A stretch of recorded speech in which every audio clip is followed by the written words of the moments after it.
বনমন্ত্ৰীৰ নিৰ্দেশৰ পিছতে একশ্যন মোডত গোলাঘাট বন বিভাগৰ কাৰ্যালয় কেইবাটাও কাঠৰ মিলত চলালে অভিযানত জব্দ অবৈধ কাঠৰ লগতে কাঠফলা মেচিন দীৰ্ঘদিনৰ পৰা কাঠৰ মিলসমূহত অবৈধ মেচিন ব্যৱহাৰৰ অভিযোগ বন বিভাগৰ দলটোৱে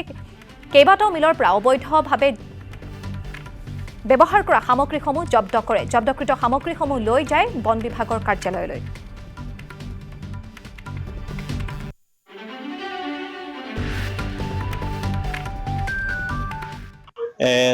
আজি আমাৰ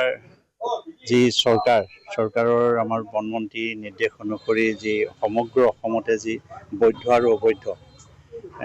কাঠ মিলৰ কথা কৈছিলে তেখেতসকলে আৰু আমাৰ ৰেছপেক্টেড ডিভিজনেল ফৰেষ্ট অফিচৰ অন্তৰ্গত গোলাঘাটত আমি সমগ্ৰ গোলাঘাটতে আমি আজি দীৰ্ঘদিন ধৰি আমি বৈধ আৰু অবৈধ কাঠৰ মিল চাই অবৈধখিনি আমি চিজ কৰিছোঁ বৈধখিনিত আমি কাগজ পত্ৰ চেক কৰিছোঁ তেখেতসকলে যিখিনি টিপিত মাল আহিছে সেইখিনি চেক কৰিছোঁ তাৰ লগত আমি চেক কৰি যিখিনি পাইছোঁ যিখিনি আমি ইলিগেল পাইছোঁ ইলিগেলখিনি আমি লগে লগে জব্দ কৰিছোঁ ইলিগেলৰ হিচাপে কুন্দা পাইছোঁ কিছু ক্ষেত্ৰত আমি বাটাম পাইছোঁ টক্টা পাইছোঁ তাৰ পৰিৱৰ্তেও আমাক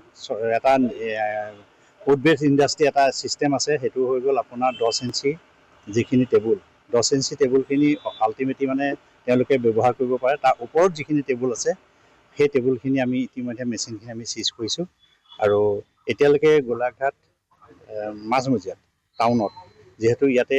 আমি যিমানকেইখন দোকান এতিয়ালৈকে 4খন দোকান আমি পাইছোঁ